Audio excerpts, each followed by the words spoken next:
Then grease me up, woman! Hey folks, this is Grease Scotsman. 2 weeks ago I released a quick teaser to the changes coming to custom map interactions. I was maybe a day away from making an update to the mod and demoing all of the new triggers, events, and functionality when, well, I figured out how to spawn enemies and items the same way that SLZ does and get it all working from within Unity. This is a bit of a breakthrough. For those not knee-deep in the modding scene, it's important to understand that much of what modders are doing with Boneworks involves injecting custom code into the game at runtime, so that the custom things that we want to spawn and the custom actions that we want to take become recognized by the game. Until now, the spawning of items and NPCs was no different. However, this had a number of drawbacks. NPCs spawned in brain dead, which meant additional code had to be run to find those freshly spawned NPCs and change their behaviors and settings so that they were alive and reacted to the player. This worked, but it wasn't efficient. It was good enough at the time, and I spent many hours creating a custom Unity interface so that mappers would be able to apply those settings with ease.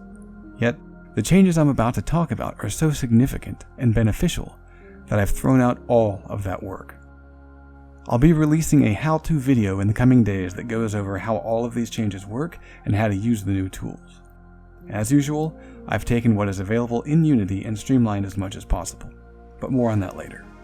The proper way to spawn items is through scene zones, which can be thought of as distinct areas in your level that contain ambient sounds, NPCs, and items. They can be linked together such that stepping into one zone activates all of its linked siblings. More detail on this will be provided in the upcoming how-to video. Within these scene zones, one places zone spawners, and these specify what should be spawned, how many should be spawned at a time, how many should stay alive concurrently, and so on. By embracing scene zones and zone spawners, however, a huge number of shortcomings of the old system are resolved. First, you can now successfully get a "What up, son?" or a second wind. With the old spawning method, the game didn't revive you if you killed an NPC during the "I think I'm dying" death cycle. Second, NPC pathing and general awareness is improved. All of the sensors work, including hearing gunfire at a distance, although this can be controlled by setting certain zones to secondary versus primary. Before, enemies were eternally deaf. They also could see through walls, so if the player was within the field of vision cone, and within the visual range of the NPC's mental state, you were spotted. Omniprojectors also tended to try to shoot through walls in these cases, rather than navigate around them to get a clear shot. NPCs now properly obey the layer mask set by the block vision raycast setting, so that they can't see through walls. The stealth sections of my map have gone from jank to swank due to these changes alone. Oh, and coming soon, gameplay of a silenced pistol shooting out lights Splinter Cell style. However, there's so much I want to say on this topic that I'm going to devote an entire video to crafting stealth gameplay in Boneworks. Third, scene zones and zone spawners provide massive performance gains. NPCs will be cleaned up from the scene whenever you pass into an unlinked scene zone. In general, this means you link up zones that are within line of sight of each other for a smooth experience. But it also means that the game isn't wasting resources rendering and performing AI functions on NPCs that aren't in your vicinity. The quality and performance improvements for custom maps are massive thanks to these efficiencies. Fourth, all of the NPC settings actually work now. Things like NPC fire rates and clip sizes, for example, function as expected. You'll see an example of this shortly as I turn an omniprojector into a minigun-wielding wall of death. There's more, but hopefully I've made my case as to why mappers want to adopt these changes as soon as Marinera, Trev, and I get them packaged and released. The rest of this video, however, will showcase the updates to custom map interactions. For those that have watched earlier videos on custom map interactions, you'll be familiar with waypoints, targets, rest, and roam triggers, the triggers that apply forces to players, NPCs, or objects, the ability to toggle gravity for rigid bodies, and trigger kinematic movers. Custom map interactions now gives you full permission controls over triggers activated by the player's hands or feet. Triggers can be set to only activate when enemies pass through them, or if only the player or an enemy activates them, meaning a random crate or object won't set them off. Triggers now have an audio source packaged in their prefab, since triggered events often need some sort of accompanying sound. However, the audio source component is disabled by default. Lights can now be enabled, disabled, or have their color changed by triggers. For those that have a need for creating a backtracking scenario in their map, the collider of any trigger, or scene zone, can be toggled when the player or an NPC activates the Set Trigger Active trigger. The Destroy NPCs and Children trigger seeks out any NPC game objects that are under a parent game object in the Unity hierarchy, and immediately removes them from the map. This functionality can also be achieved by unleaking scene zones, but if you know the player is passing a point of no return, and simply want to fire and forget the removal of all NPCs in the previous area of the map, this trigger fits that need. The kinematic door preview I showed in a previous video is powered by the Path Mover trigger. And while I used the jukebox and ammo dispenser as examples for the teleport object trigger in that video, we'll see it again in the upcoming gameplay demo. Finally, custom map interactions includes audio logs, which will be featured and detailed at the very beginning of the demo. However, custom map interactions is also in play anytime enemies react to something the player has just done, beyond simply entering a zone. Pay close attention to the upcoming lockdown sequence, which will employ events that only occur during backtracking, synchronized audio with triggered events, object teleportation, enabling and disabling of environmental object properties, dynamic changes to the lights, and the triggering of several doors that use both rigid body physics and kinematics. Instead of putting together a test map to show all of this, well, I'm about to spoil the opening 10 minutes or so of my map, Melonvault. When this map is finally released, you can expect a story-driven, lore-rich campaign that provides at least 30 to 40 minutes of gameplay, but it will probably take first-time hunters over an hour or so to complete. I've also included alternate routes and secret areas that allow you to bypass tough encounters, or snag a powerful weapon for those that like to explore. But please understand what you're about to see is completely rough cut. Textures are just randomly applied. The light map in use has some of the cheapest, fastest, crappiest settings possible. 0 reflection probes exist in the map. Think of what you're about to see like you're watching the behind the scenes of a movie where they're in the storyboard phase. So instead of seeing all of the final environments and special effects, you're pretty much watching the stick figure representations of the scene because the goal is to see if the story makes sense and if the action flows together. In this case, my entire focus has been on gameplay. I don't care how it looks yet. I just want to see if the things that the player is doing are fun. That's it. That's the goal. So please keep that in mind as we continue the demo. Also, the remaining audio from me, until the outro, will be from actual in-game sources. And with that said, welcome to Melonvault.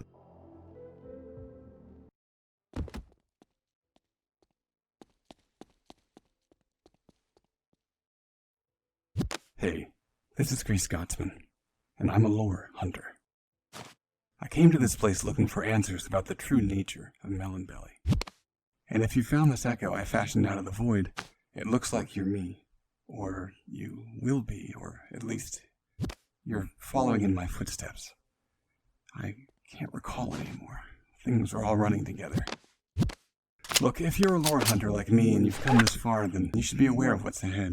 This isn't like the cakewalk that was MythOS. The enemies here are different. Unless you're armed to the teeth, you might look for ways to sneak around enemies quietly, rather than taking them head on. That said, I'll use the remaining energy in this void echo to weaken a few of the enemies up ahead, to give you a better shot at getting through alive. Also, it might be useful to know that you can stow any void echoes you find, and carry them with you in case I get talkative up ahead. You can also pause the playback by squeezing it tightly with your index finger. Good luck, Lore Hunter. See you up ahead.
I'm dying!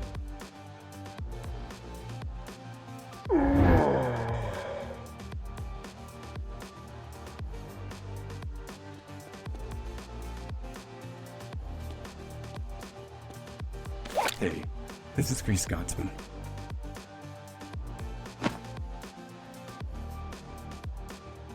Hey.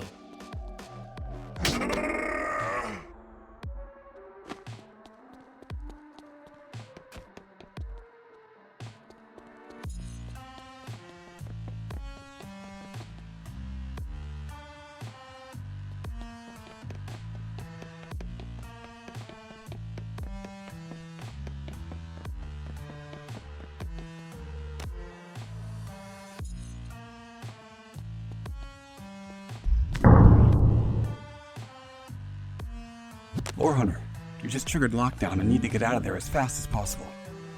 Look, I can't do this often because of the immense energy requirements, but I've created a void fissure on the wall. It changes the nature of a small pocket of your reality. It needs a catalyst though, so just stick your hand in and then get moving.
I hope you've enjoyed this first look at Melonvault. What you've seen is just a sneak peek at what I have planned for the map. I'd love to hear some feedback on what interactions and portions of gameplay are compelling and what could use some work, as I'm constantly refining and tweaking. The final map will have physics puzzles, platforming and climbing challenges, multiple stealth sequences featuring different flavors of the craft, alternate routes for almost every major section of the map, and of course combat that I hope will test even the most seasoned Boneworks player. Release time frame is when it's done. Until then, dear viewer, thanks for tuning in.